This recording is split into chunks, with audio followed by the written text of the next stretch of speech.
2022년 새해가 밝았습니다.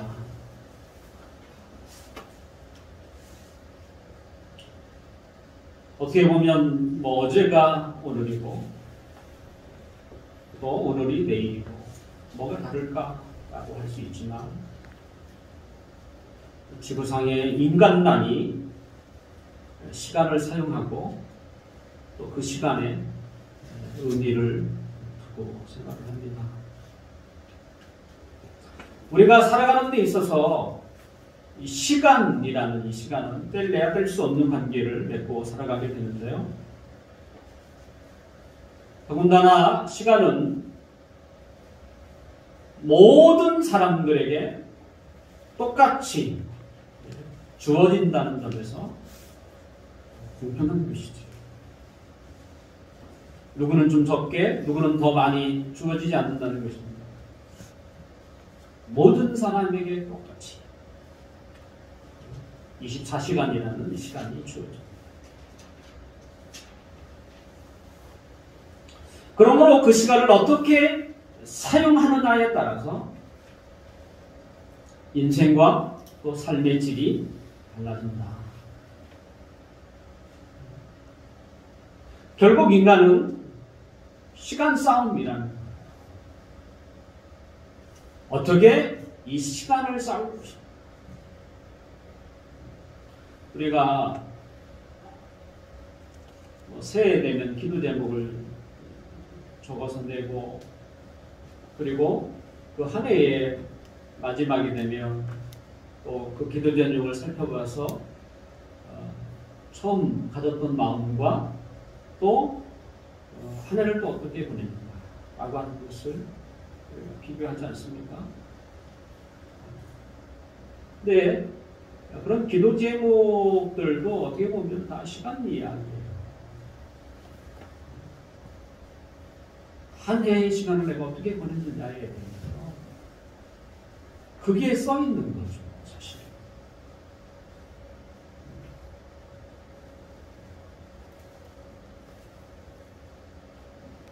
그래서 우리는 이 시간과의 싸움을 잘 싸워야 하는 것이죠.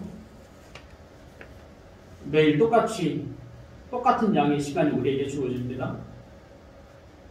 더 쓰고 싶다고 해서 더 쓸 수 있는 것도 아니고 너무 넘쳐난다고 해서 또 줄어드는 것도 아니죠.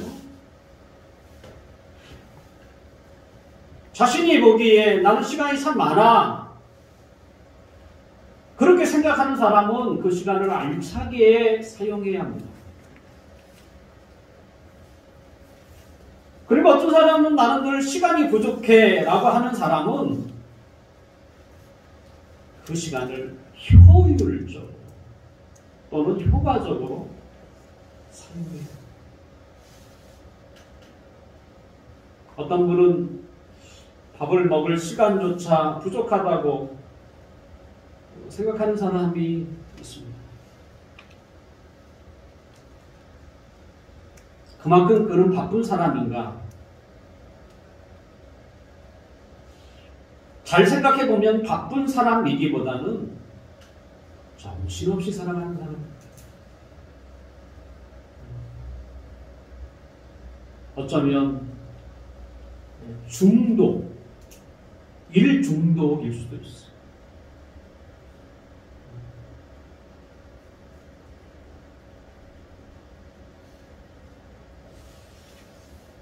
그래서 시간이 부족하다고 느끼는 사람은 자기 시간을 어떻게 쓰고 있는지 그것을 점검할 필요가 있죠. 그래서 이걸 시테크라고 그러기도 합니다. 하나님은 우리에게 시간을 주셨을 때에 정신없이 살라고 주시는 것이 아닙니다. 내게 주어진 시간을 잘 안배해서 살라고 하는 것이죠. 그 시간 속에서 우리는 일도 하고 쉬기도 하고 당장 눈앞에 있는 일도 하지만 또 장래를 위한 일도 해야죠. 그 가운데는 뭐가 있습니까? 묵상도 있죠. 묵상은 오늘 하루를 위한 일뿐만 아니라 내일을 위한 일이기도 해요. 또 책을 읽는 것도 마찬가지고 또 운동하는 것도 그렇고 내가 다른 사람을 만나서 대화하는 것도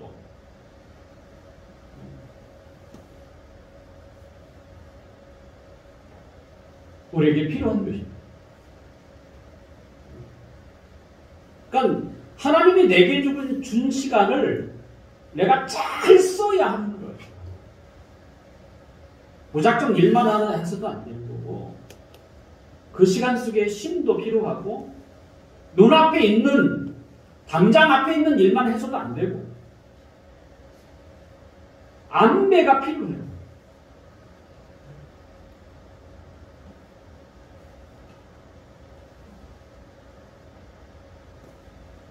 저는 새해가 되면 그 첫째 달에 한 주제를 가지고 지금까지 설교를 해왔습니다.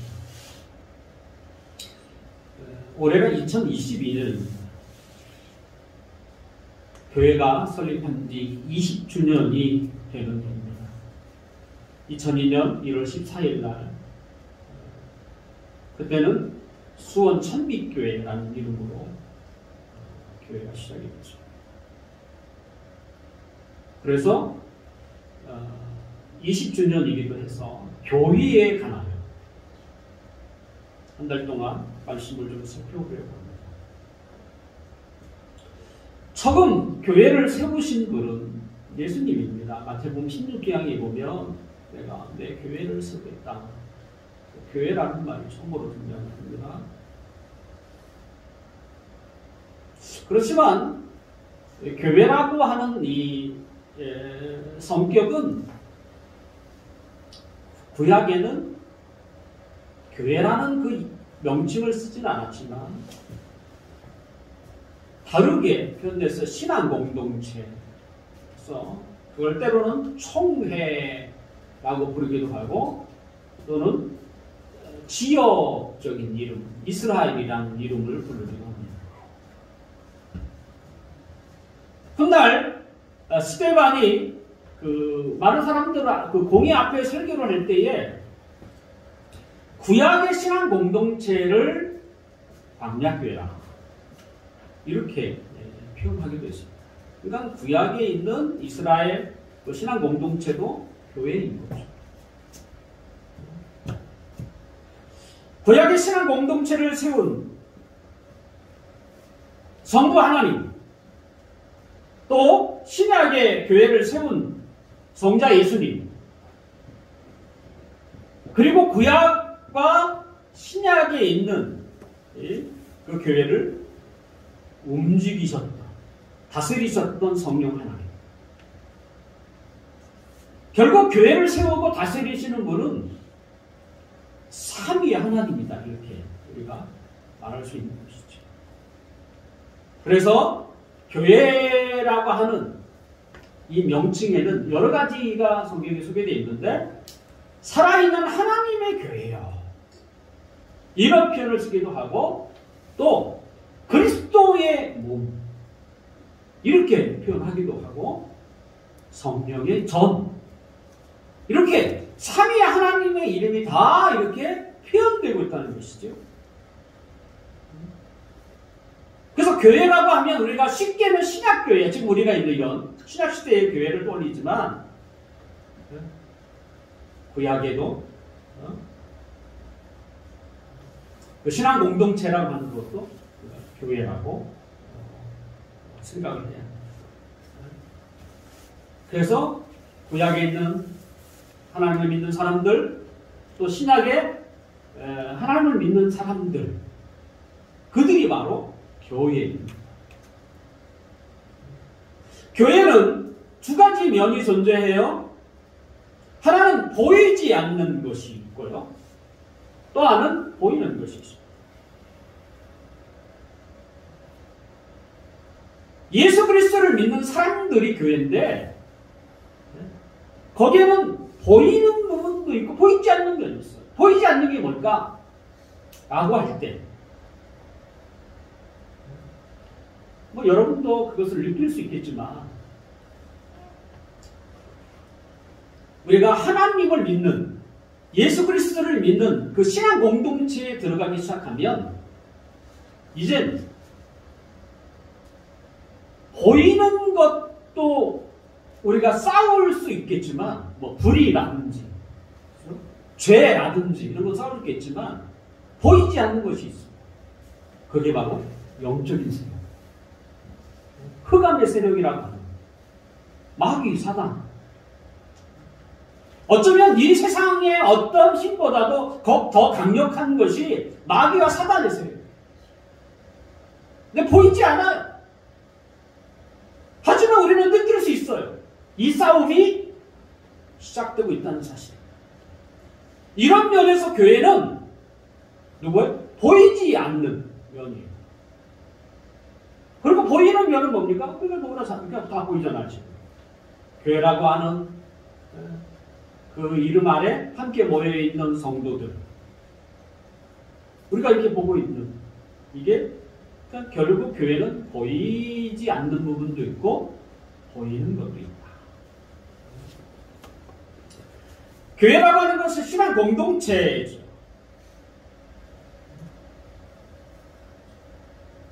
세상 속에서 하나님의 부름을 받아서 예수 그리스도의 그 피를 통해 죄사함을 받고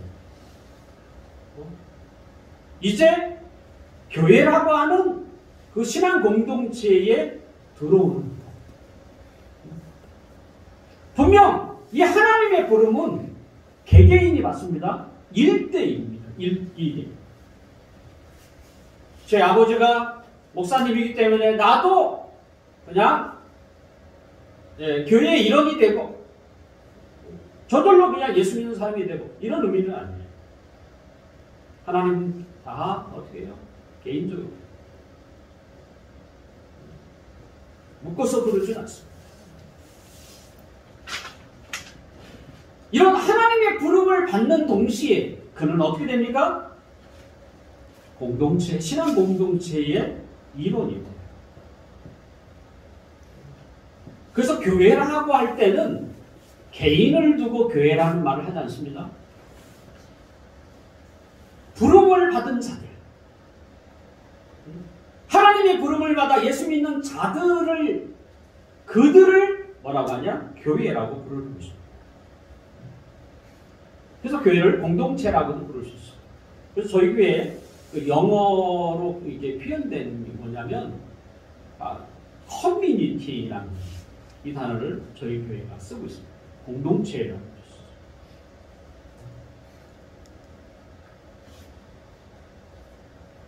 이것이 교회라고 하는 기본적인 내용이에요.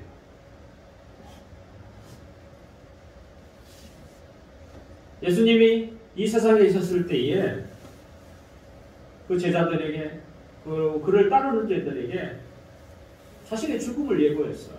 그리고 그 죽음이 많은 사람들을 대신하는 대속물이다. 이렇게 말씀하셨어요. 그리고 그분의 말씀대로 골고다에 올라가셔서 십자가에 죽으셨습니다. 모든 사람의 죄를 대신 짊어지고 십자가에 죽으셨죠. 그리고 그분이 죽은 지 3일 만에 다시 살아나셔서 죽음을 정복하셨음을 많은 사람들에게 알리셨어요. 주님은 부활하신 뒤에 이 세상에 40일을 되셨습니다. 그렇다고 해서 제자들과 함께 그 옛날처럼 거닐고 이랬던 건 아닙니다. 제자들이 있는 가운데서 나타나셔서 그들을 위로하시고 때로는 음식을 잡수시기도 하시고 또 사라지시고 이러기를 여러 번 40일 동안 그렇게 예수님이 여러 번 제자들 앞에 나타나도 더러는 예수님이 다시 살아난 거에 대해서 의심하는 자들도 있었어요. 그런 자들에게 주님은 그들을 책망하셨어요. 왜 이렇게 믿는 것이 더디냐? 내 손과 발을 다 봐라. 만져봐라. 내가 귀신인지 아느냐? 그리고 내가 직접 먹을 것을 보여주기로 했어요. 왜냐하면 귀신은 먹진 않거든.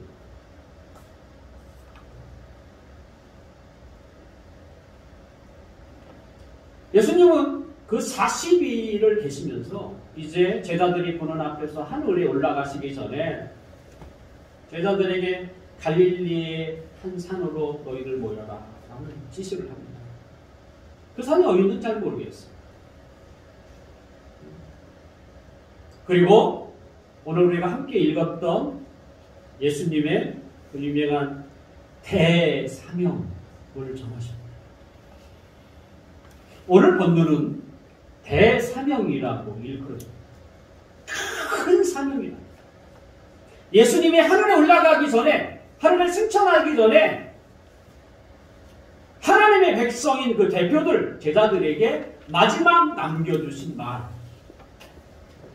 대사명이라고 얘기하는 것이죠.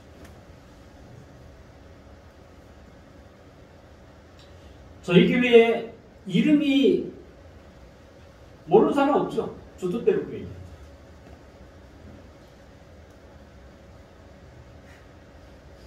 그래서 우리가 자꾸 기도할 때마다 어떤 기도를 자주 드립니까? 주토대로 교회가 주님의 뜻을 몰라서는 되겠습니다.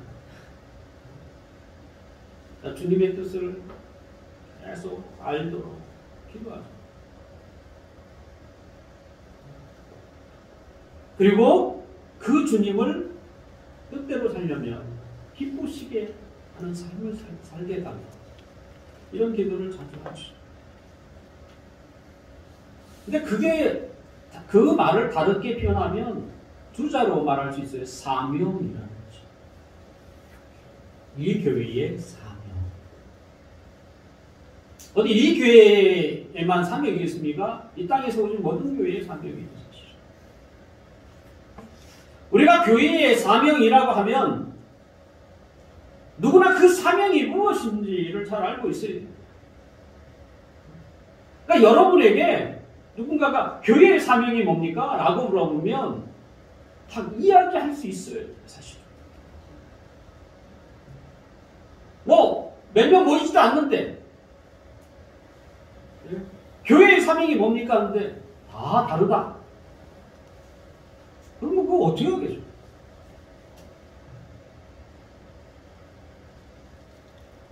일반적으로 교회를 다니는 신자들은 두 개의 사명을 가지고 있다고 생각을 해요. 잘못 가르침을 받는 거죠. 하나가 교회의 사명이고 또 하나는 자신의 사명입니다. 그래서 교회는 교회 갈 길 가시고 나는 나의 갈 길 가고 두 가지로 생각을 하고 있어요. 이게 대부분의 교인들이 가지고 있는 사명의식입니다.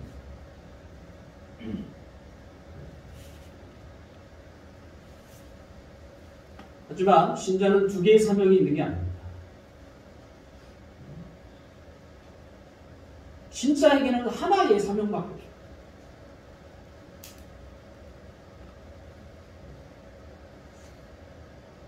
교회의 사명 안에 자신의 사명이 있는 거예요. 교회의 사명 따로, 내 사명 따로 있는 게 아니고 주님이 우리를 그렇게 부르지 않아요.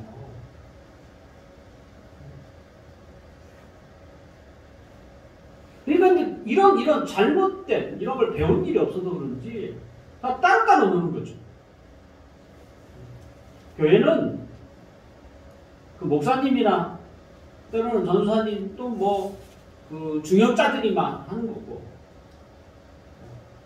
나는 그냥 출석하고 그리고 하나님이 나에게 주신 사명 열심히 뭐 이렇게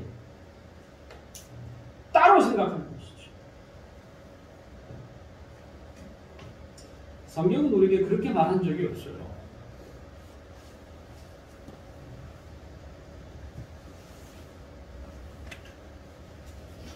구원의 부르심은 개별적이지만 그들이 신자가 되는 즉시 그들은 교회의 일원이 그냥 돼요. 왜 이렇게 하셨겠어요? 하나님은 도매금으로 사람을 부르지 않는다는 거예요. 1대1로 부른다는 거예요. 하지만 그들이 하나님의 부르심을 받는 즉시 그들은 교회라고 하는 공동체에 속하게 만드셨어요. 그러니까 교회라고 하는 공동체에 자기가 떨어질 수가 없는 거예요. 떨어질 수 없다는 말은 뭡니까? 본인이 교회의 사명 아래 있어야 하는 거예요. 교회와 따로 내 개인의 사명이 따로 있다 이런 생각을 그게 아닌 거예요.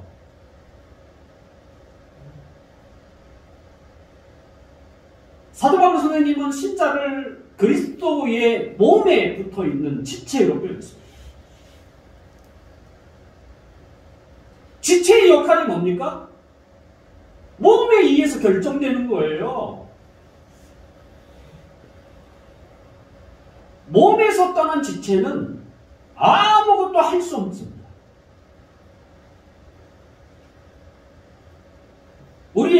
제가 갖고 있는 신체 중에 손이 자면치 한다고 몸에서 떨어져 나갔어요. 뭘 할 수 있겠어요?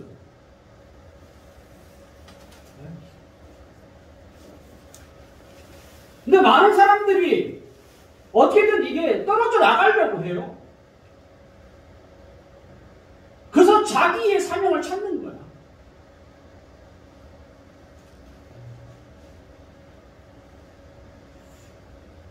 주님은 요한복음 15장 5절에 보면 이런 말씀을 하세요. 나는 포도나무요 너희는 가지라.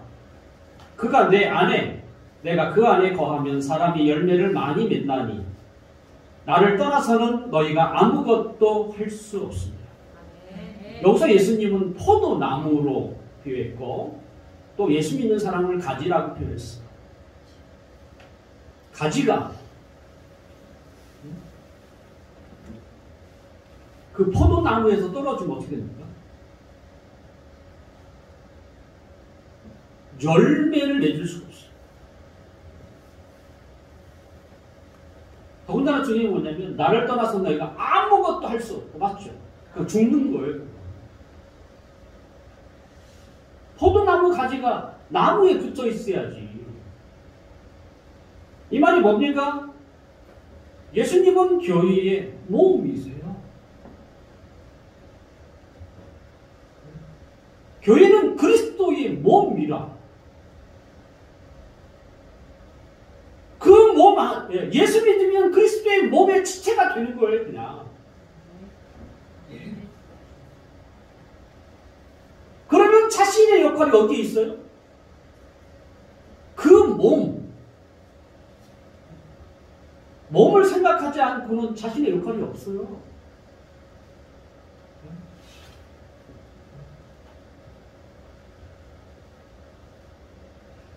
그래서 신자는 교회의 사명이 중요한 것입니다.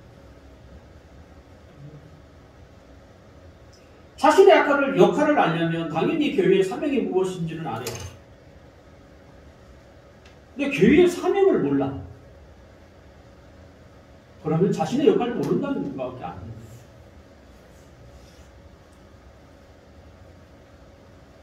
포도나무가 있는데 자기는 가지야. 나무가 뭔지 몰라. 그러면 가지는 뭐 어떻게 할 수 있는 게 없죠. 그래서 신자는 교회의 사명이 무엇인지는 알고 있어요.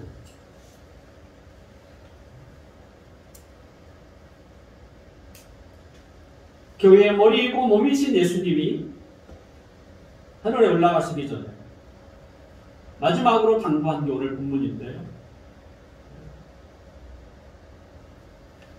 그리고 어느 누구도 부인할 수 없을 만큼 이 본문을 한결같이 대사명이라고 큰 사명.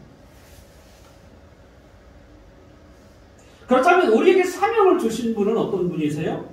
자, 오늘 본문 18절 함께 읽을까요? 18절 시작. 예수께서 나와 말씀하여 이르시되 하늘과 땅의 모든 권세를 내게 주셨습니다. 예수께서 나와 말씀하여 이르시되 하늘과 땅의 모든 권세를 내게 주셨으니 누가 우리에게 이 사명을 주셨습니까? 우리에게 사명을 주신 분은 예수님이세요. 그리고 그분은 하늘과 땅의 모든 권세를 가진 분이셨어요. 누가 사명을 주느냐는 굉장히 중요합니다. 왜냐하면 그분이 누구냐에 따라서 그것의 무겁고 가벼움을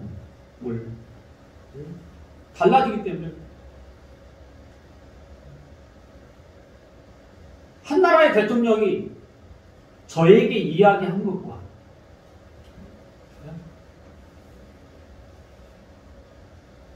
제가 몸담고 있는 그 노회장님이 저에게 말한 것은 너무 다른 거예요. 무게가 달라요.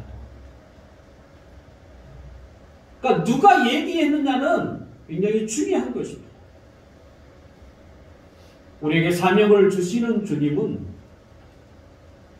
예수님이라고 표현한 게 아닙니다. 하늘과 땅의 권세를 가진 예수님이라고 이렇게 소개하고 있어요. 하늘! 하나님이 아무것도 없을 때에 만들었던 하늘, 온 우주를 포함한 그리고 이 땅, 하늘과 땅의 모든 권세를 가지신 만왕의 왕이신 그 예수님이 우리에게 말씀하신 거예요. 감히 누가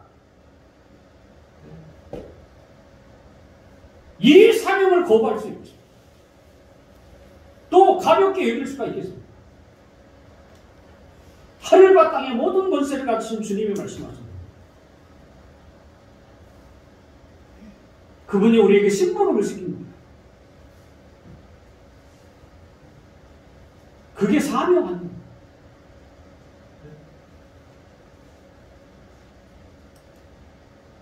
그렇다면 우리가 사명을 감당해야 할 것은 어딥니까? 하늘이 아니에요. 우리가 우리의 발이 닿고 있는 이 땅입니다. 그래서 19절에는 모든 민족이라고 하는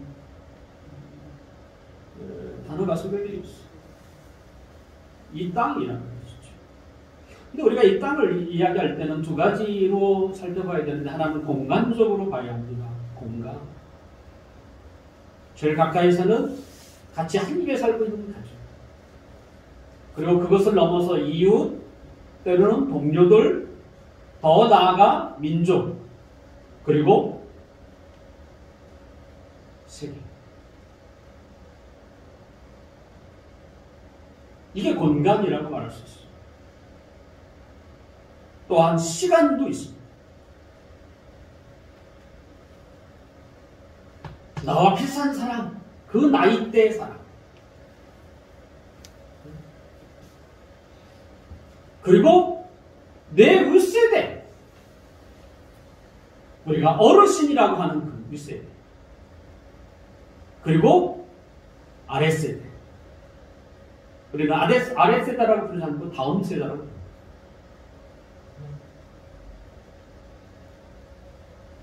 그러니까 우리는 이 공간과 시간적 의미를 두고 생각을 해요. 특별히 전도할 때. 그래서 공간과 시간을 함께 생각해요. 우리가 공간만을 생각하면 교회가 한 시대에 잠깐 있다가 사라져요.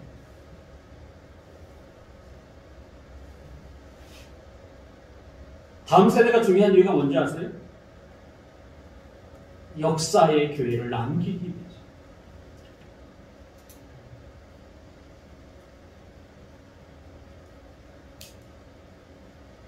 그래서 우리가 시간도 생각해야 합니다.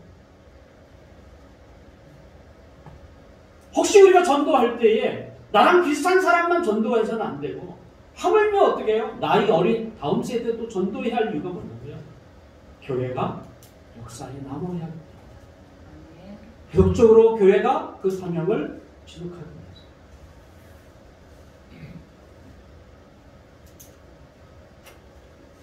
유럽의 교회들이요, 대부분 문을 닫았습니다. 왜 닫았을까요? 다음 세대가 없는,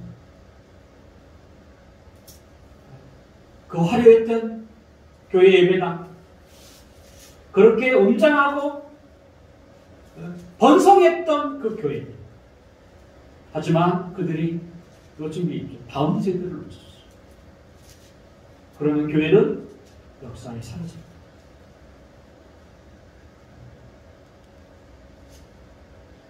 하늘과 땅의 권세를 가지신 주님이 교회가 감당해야 할 사명을 주셨어요. 그 사명이 뭘까요?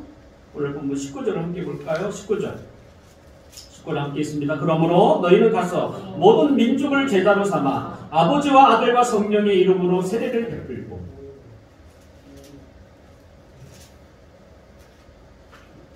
이제 하늘과 땅의 권세를 가진 주님이 비로소 교회이죠. 신앙 공동체인 교회에게 사명을 주세요. 그것도 가장 큰 사명. 너희는 가서 모든 민족을 제자로 삼아 아버지와 아들과 성령의 이름으로 세례를 베풀고.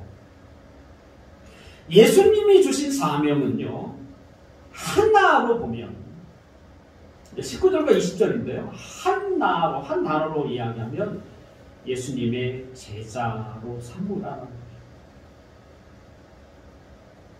예수님의 제자를 삼으라.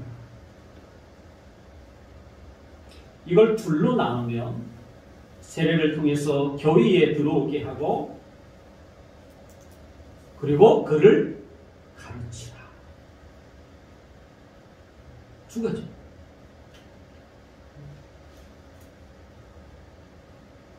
주님의 제자를 만드는 거죠. 주님을 이해하는 사람, 주님을 나타낼 수 있는 사람이에요. 그것이 삶으로 됐든 때로는 우리의 언어가 됐든 주님을 나타내는 사람. 주님의 제자. 이게 교회를 세운 중요한 목적이기도 하고 삶. 그러니까 주님을 닮아가는 것이 그 교회 성도들이 추구해야 할 중요한 삶의 목적. 주님을 우리가 닮아가면 하나님이 어떻게 해요? 영광을 받으세요. 왜? 주님이 나타나잖아요. 영광이 뭡니까? 박수 친다고 영광이 되는 게 아니잖아요. 주님이 드러내야죠. 그것이 뭘로? 삶으로, 때로는 우리의 말. 그러면 그것이 뭐예요? 그것이 하나님께 영광이 되는 거예요.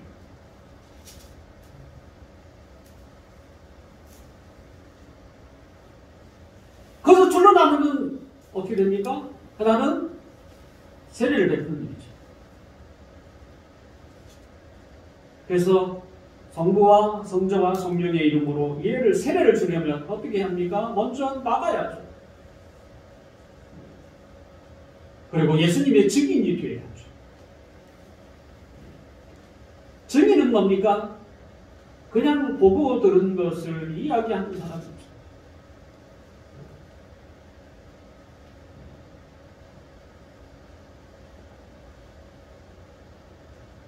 그래서 오직 성령이 너에게 임하시면 너희가 권능을 받고 예루살렘과 온 유대와 사마리아 땅까지 이르러 내 증인이 되리라. 증인. 어떻게 보면 가장 실제적인 이야기죠. 내가 느끼고 내가 경험하고 그 주님을 내가 다른 사람들에게 알리는 것이죠.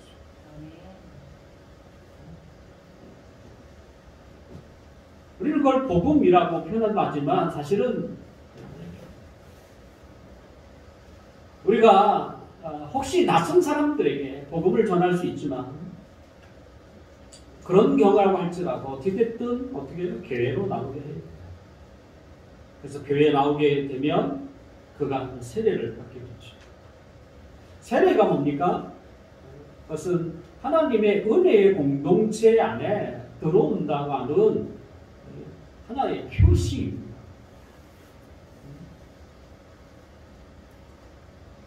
우리는 지금까지 이 복음을 전하는 거에 대해서 어떤 생각을 가졌나요? 교회 나오기 전에 열심히 사람들 만나면 복음을 전하는. 근데 그것은 반쪽. 주님은 가서 모든 민족에게 가서 그들을 데려와서 교회에 세례를 줍니다.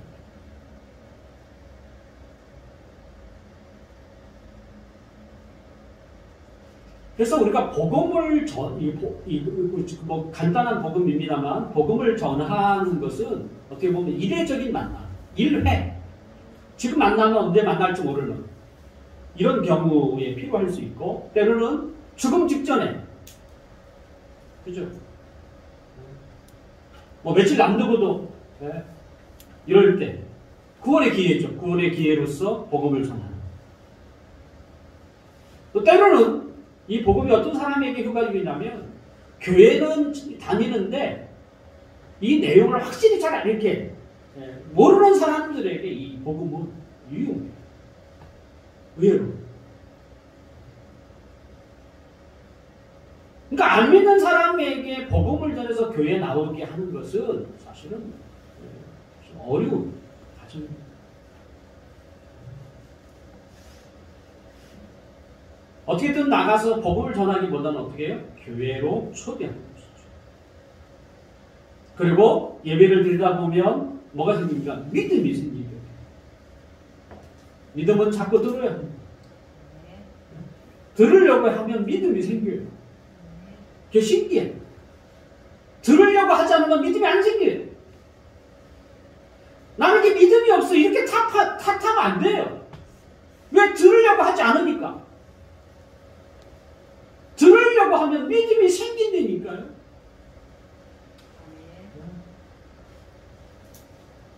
그래서 교회에 나오게 해야 돼요.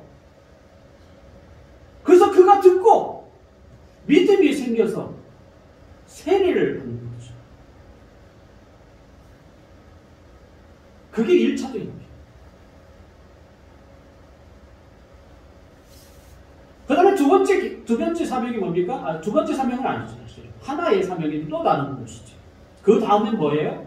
그것은 예수님이 분부한 모든 것을 가르치는 거죠. 20절이죠. 20절 한번 읽어볼까요? 20절 시작. 내가 너에게 분부한 모든 것을 가르쳐 지키게 하라.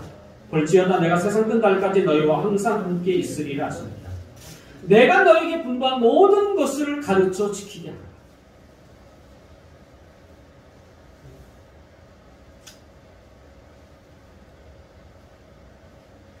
그러니까 주님의 증인이 되는 이 전파만 하는 게 아니라 어떻게 해요? 그 일을 가르쳐 지키게 하는 것이죠. 가르치는 목적은 어디에 있습니까? 지키게 하는 데 목적이 있습니다. 그리스도를 증거하는 자로 그렇게 살도록 가르치는 것이죠. 그래서 가르치는 교회에서 굉장히 중요한 것입니다. 우리의 그 신앙의 선배들이 이 교회라는 이름이 처음에 없을 때 예수 믿는 사람들, 이 공동체, 이 사람들을 뭐라고 이름을 지을까 얼마나 고민했겠어요.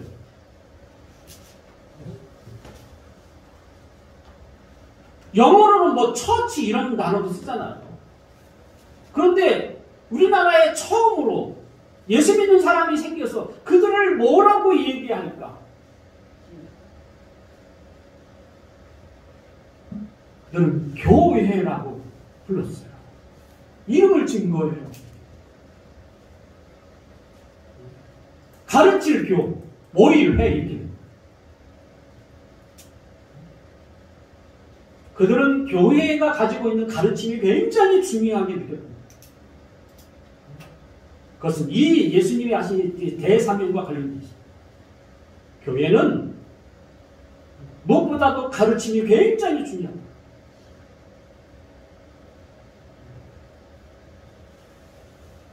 그런데 이 가르침에 있어서 우리가 학교에서 선생님이 학생들에게 가르치는 그냥 이렇게 이야기하는 것인가 라고 할 때 분명 그런 부분도 있습니다만 하지만 첫째가 그게 아니에요.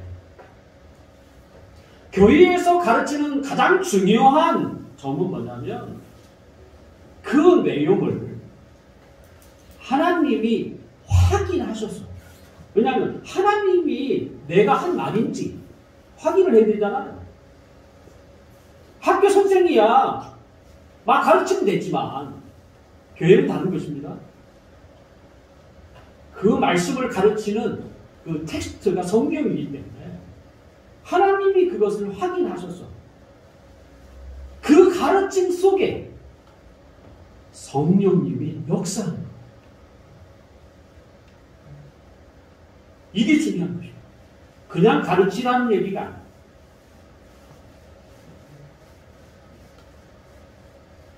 학교에서 가르치는 것처럼 그런 방식이 아닌 거죠. 하나님이 그 내용을 확인하시고 그 가르침 속에 성령이 역사하는 그것이 가장 확실하게 나타나는 게 뭡니까? 설교입니다.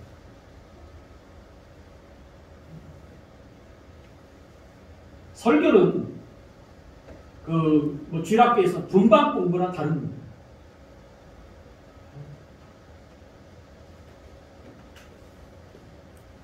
그래서 강단에 서 있는 목사도 어떻게 해요? 말씀을 준비할 때에 하나님 이 말씀 가운데 성령이 역사하셔서 그렇게 기도하고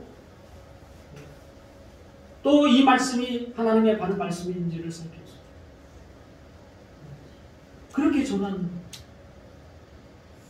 그러면 하나님이 그 말씀을 헤아리시고 하나님의 말씀 가운데서 역사하셔서 듣는 자가 그 믿음이 생깁니다.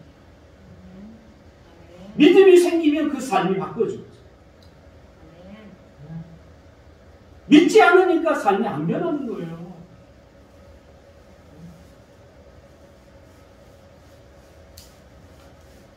목회자는 그 마음을 가지고 강단에 올라갑니다. 하물며 성도들은 안 그런가요? 그렇지 않아요. 똑같이 비슷하죠. 여러분들이 예배를 드리러 나올 때에 어떤 마음으로 단지 선생님이 오늘 나 가르친다 이렇게 설교를 듣는 게 아니죠. 하나님이 이 말씀 속에 성령이 역사하셔서 그 말씀이 나에게 다가올 수 있도록 이런 마음가짐으로 설교를 듣잖아요. 이런 마음가짐으로 듣는 경우는 설교에는 많이 없어요.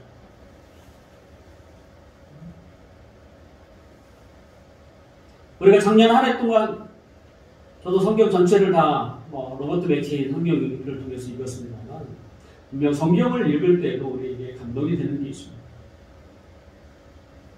하지만 우리가 성경을 많이 읽는다고 해서 그 많은 내용들을 다 깨닫는 것은 어렵습니다.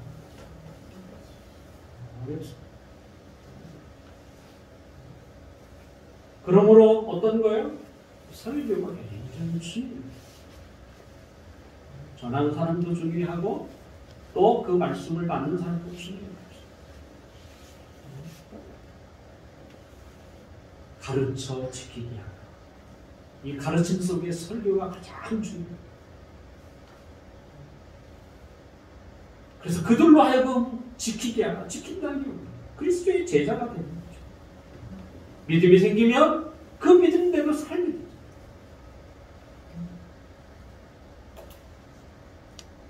교회는 그리스도의 몸입니다. 그러므로 교회의 사명은 뭘까요? 그리스도를 증거하는 것. 왜 예수님이 교회를 그리스도의 몸, 자신의 몸이라고 그랬어요? 그 말에는 교회는 반드시 그리스도를 나타내야 한다.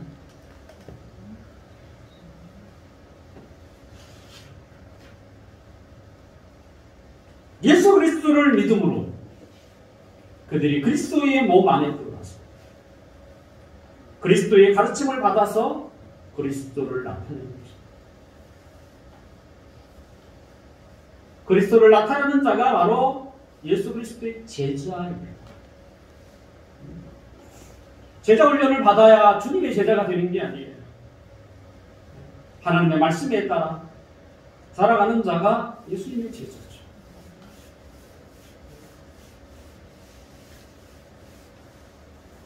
그곳에 하나님의 나라가 세워지는 것이죠. 또 하나님의 뜻이 하늘에서 이루는 것처럼 땅에서도 이루어집니다. 다른 데 있지 않습니다. 사랑하는 성도 여러분, 말씀을 마치려고 합니다.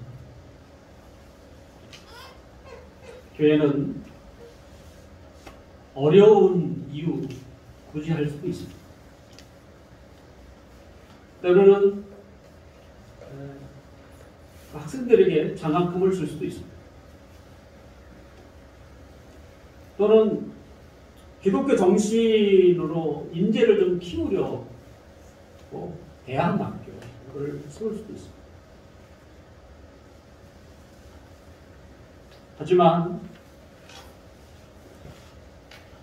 가장 중요한 사명을 잊어서는 안 됩니다. 주님의 제자로서 이거보다 구제가 장학금이 그 어떤 일도 앞설 수 없습니다.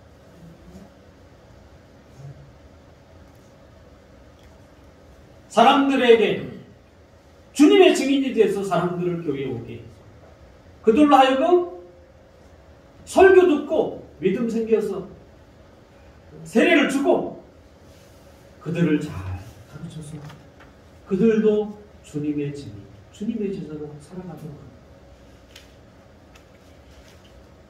교회가 가지고 있는 가장 큰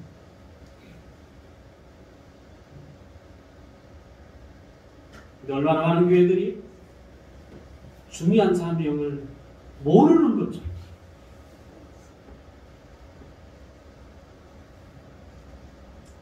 말로는 이게 대사명이라고 말을 해놓고 그것을 모르는 것처럼 다른 논문을 파요.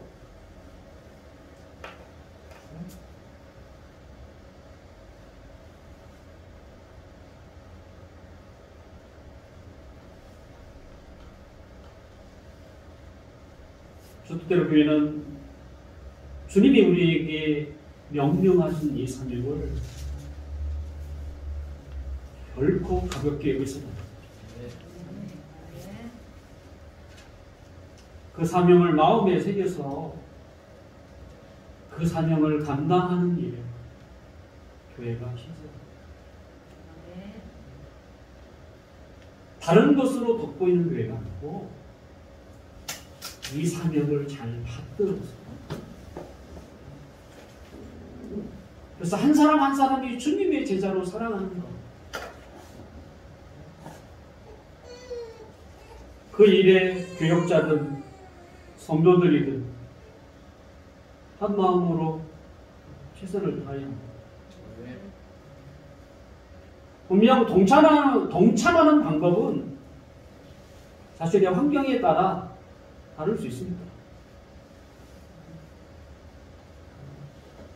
어떤 사람은 직접 나서서 그 일을 하는 사람도 있고 또 어떤 사람은 여건이 안 돼서 간접적으로 할 수도 있습니다.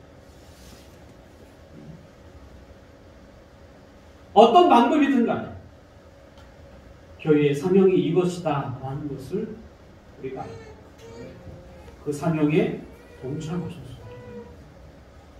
주택대로 교회가 하나님의 뜻을 더 밝히는 거죠.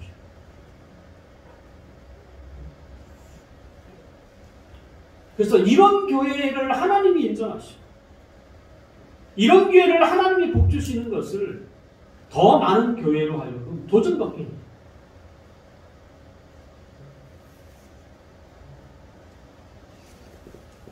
그래서 그 본질을 찾는 거죠. 주님의 준엄하신 명령을, 사명을 귀하게 여기고 오직 그 일에 올인한 거예요. 우리가 그동안 잘못 걸어간 건 아닙니다. 우리는 최선을 다해서, 저도 마찬가지고, 교회의 사명이 무엇입니까? 우리 교회는 굳이 열심히 해서 이건 잘못된 거예요. 교회의 주인이 주님입니다. 당신이 뭔데 주인도 생각하지 않는 다른 길을 가려고 하고 있어요.